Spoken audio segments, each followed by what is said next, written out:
যে হাদি ভাইয়ের রক্তে আমরা বৃথা যেতে দিব না, আমরা প্রতিশোধ নিব, এটা নিয়ে বাম পাড়ায় একটু চুলকানি হয়েছিল। আমরা ইনশাআল্লাহ হাদি ভাইয়ের বাংলার মাটিতে যারা খুন করেছে তাদের বিচার করবই করব ইনশাআল্লাহ।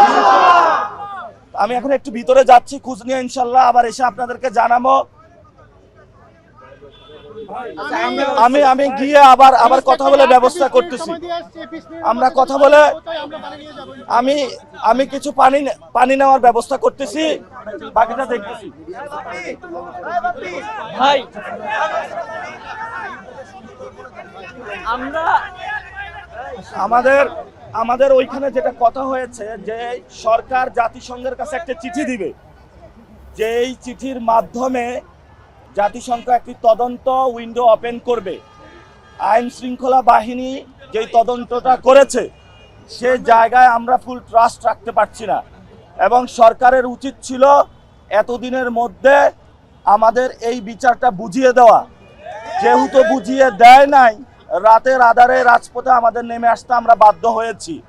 এই জন্য অনেকেই অনেক কথা বলে, মিসগাইড চেষ্টা করবে। আমরা আমাদের বিচার পাওয়া পর্যন্ত লক্ষ্যপানে অবিচল থাকবো এবং আমরা বিচার নিয়ে বাড়ি ফিরবো ইনশাআল্লাহ। সবাই ভালো থাকবেন, আজাদির লড়াই চলবে ইনশাআল্লাহ।